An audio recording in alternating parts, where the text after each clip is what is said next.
Welcome back to Newcastle Fans TV. It's me, Owen, here to give you the player ratings on today's game where Newcastle won 1-0 versus West Ham in the Premier League Asia Cup. So let's just get straight into it, really. Starting off with Martin Dubravka, who started in goal for the pre-season game. Going to give him an 8. You know, he commanded his box well, came out for a few crosses confidently, wasn't really troubled from too many shots.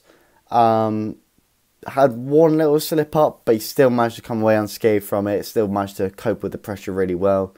So I'm going to give him an 8. I think he did really well today, and again, should be our starting keeper for next season. He's just absolutely solid. Next one is Matt Ritchie. I'm going to give him a 7. He was very good running the flank. There was no one ahead of him this time like there was last season where we played the 5-4-1, the 5-2-3 or whatever it was. So he had to run the whole flank himself, and he did well. We got to quite a few balls. He'd whipped a few crosses in, you know, some decent balls. His all-round play was good. But like always, Ritchie huffs and puffs but doesn't blow any houses down. So I'm going to give him a 7. Sort of an average performance from Ritchie. Not too good, but not too bad either. So 7 for him. Ciaran Clark is the next one. I'm going to give him a 6. You know, he's a solid defender, Clark, but he has these lapses in concentration that end up, you know, in either mistakes or conceding or whatever. So I'm going to give Ciaran Clark a 6. He had a bit of a harsh challenge on Zabaleta at one point, which, if it was, you know, Premier League, then it could have been a yellow card or a sending off, I reckon. So, you know, things like that just need to be ironed out of his game, I think.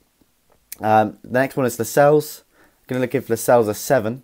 You know, he wasn't like the greatest defender, but he wasn't the worst either. So he did some brilliant things. For instance, in injury time, he saved us in injury time. Really, he's poking the ball away from Grady Diagnana's feet in like the final dying seconds of the game. Got that well away. He looked like he was struggling with his calf a little bit within the game as well, but overall a decent performance from Lascelles, average performance from Lascelles, so he gets a 7. And your next one is Fabian Schar.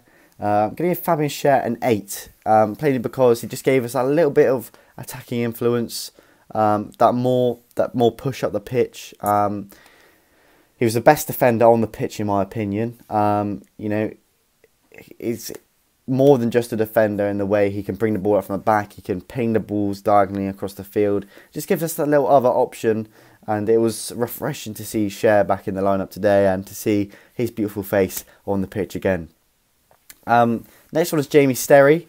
You know, I didn't think Sterry did too badly today compared to what we saw against Wolves and in the FA Cup last season against Blackburn. I think he did really well today. You know, a 7 for Sterry I think is appropriate. He assisted Muto's first goal, a nice cross in from the right, and Muto just taps it home with his left foot. So I'd say a 7 for Sterry. Steady, but not too good, but not too bad, if you know what I mean. The next one, Jack Colback. You know, I don't want to see him in a Newcastle shirt, but he did a pretty good job today, I thought. Won a few balls in midfield, some good passing. You know, there was a point where he flicked the ball over 2 players' heads and then took it down and passed it off, I think, or was fouled. I can't remember now. But he had a decent game, I thought. Bar whatever Newcastle fans think about him, I think that he will be involved in the squad next season. He's a decent squad player to have, and he was all right when he came on to the pitch. So a 7 for Jack Colback. Your next one is Isaac Hayden, and I give him a 7 as well. You know, he put in a good cross that Sorensen blazed over the bar around in the opening stages of the game. You know, he won balls in midfield, was able to then pass it off, and he kept the ball quite well, but you know, didn't really do anything too special. So just a 7 for him. Jonjo Shelvey though, I'm going to give him an 8 or a 9. Played around, I think it was around 70 minutes, I want to say. You know, he did very well, Shelvey. Playing him in a 3-man midfield gives him so much more space to do what Shelvey does best. You know, the Hollywood balls that he does.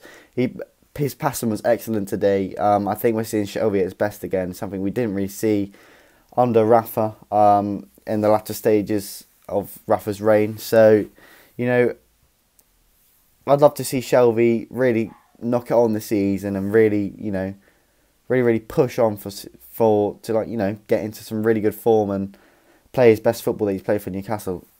So I'm going to give him an 8 or a 9, probably an 8. Sorensen is the next one. I'm going to give Sorensen a 6. You know, he was a threat, but he didn't really pose as much of a threat as anybody else on the pitch. He missed a sitter, which, to be fair, some Premier League strikers would have scored. I still think he's ready for the step up to the Premier League, but just maybe not his best performance today. And the lad just needs, you know, to keep playing, get that momentum built, get good at playing the game and get good at scoring goals. And, you know, eventually we'll have a top class striker there in Elias Sorensen. The last one from the starting 11 was Yoshinori Muto. I'm going to give him an 8. Scored the goal in the game. Really pushed Newcastle forward at times. He made some brilliant runs. Found the little chasms of spaces between the defence. Really stretched out that West Ham back line. And just an overall threat, really. Some crosses put in, some brilliant touches with his feet. I just think sometimes when he's in a 2, his decision making by passing needs to be a little bit better. But then again, he is a striker. He has every right to be selfish as a striker. So I'm going to give Yoshinori Muto an 8. I think he played really well today. Going into some subs that are brought on in the second half. Fernandez was brought on for Clark. I don't think he did too badly. Steady Eddie, really, for Federico Fernandez. Obviously, spoke out a lot in the media about how Newcastle fans have every right to be disappointed about Steve Bruce. But I think, you know, he played quite well today. So I'm going to give him a 7. Key came on for Hayden. I'm going to give him a 5 or 6. He didn't do anything wrong, but he didn't really do anything either. So, you know, you can't really judge a player that you don't really see much of. Made some just nice little short passes, but was just there to make up the numbers, really, I felt. So, Key, I'd probably give him a 5 rather than a 6. Manquillo came on for Sterry. I'm going to give him a 6. Put in some good challenges. He got rounded a few times. He's never going to be the best defender in the world, but he didn't do badly today when he came on, so I'm going to give him a 6. And then Murphy came on for Sorensen. You know, he came on at striker. It's a new position for him, for us. You know, he stretched the defence really well. He just did things right. He was skinning people. He's putting crosses in the box. He was quite good in that second striker role, and I quite enjoyed watching him there. So I'd like to see him play there again to just see how he gets on. So I'm going to give Jacob Murphy his shirt number, the number 7. Longstaff then came on for Ritchie. You know, Sean Longstaff did some decent things in the game. Kept onto the ball really well. Some good passes, some intelligent runs forward. There was a moment in the game where we had a brilliant break. Muto running down the left-hand side, pings it over to Shelvey. Shelvey takes it down. Wallops, I think it was a shot. And there was Muto and Murphy waiting at the back post, but Longstaff got the first touch on it. He was way offside. It went in the net. But so Longstaff scored an offside goal. You know, you have to be there. If he held his run a little bit, he would have had a Newcastle goal. So I'm going to give Longstaff a 7. Good, but didn't really have enough time to show us any more than, you know, what we know he's capable of. Then Matty Longstaff came on for Jonjo Shelvey. I'm going to give him a 6. He was involved in an attack with Ashraf Lazar and Rolando Aarons. Ashraf Lazar was offside, unluckily. Otherwise, Matty Longstaff would have had his first assist for Newcastle by squaring it in for Rolando Aarons in the middle. I think he did all right in midfield, put some good passes in, but didn't really do anything, didn't have the time to show us again. It's the only problem with having 90 minutes in a game. You know, you don't get to see the fullest of the players, especially when you're Matty Longstaff and you've only been brought on for, say, half an hour. So I'm going to give him a 6. Didn't do badly at all. In fact, most things he did was good, but, you know, he needs to be pushing on and, you know, trying to get more game time. Ashraf Lazar came on.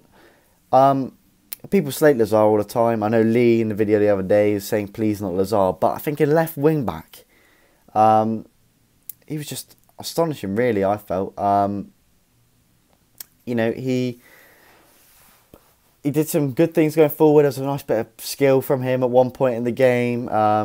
Like I said before, he was offside, but it was a nice, neat little pass from him to get it to Matty Longstaff, which could have had our second goal of the game. You know, I think under Steve Bruce, he could be an important player for us. So I'm going to give Lazar a 7 because what I saw from him was good. And I'd like to see more of Lazar in the starting 11 for the rest of pre-season and the start of the season, I think. Also, the last one was Rolando Aarons came on for Yoshinori Muto. Sort of a striker, but sort of drifted out wide at points as well. I'm going to give him a 6. There's a point in the game where he took it through some defenders. I thought, oh, this is good, this is good, this is good. Getting him behind, and then just that right foot of his lets him down a little bit. I think as time goes on, he'll develop into, you know, a better player than he is already. He didn't do badly at all, so I'm going to give Rolando Aarons a 6. I think that's fair. One note that I did have to make was that Colback was moved to left wing back when Matty Longstaff came on, which I thought was quite interesting personally.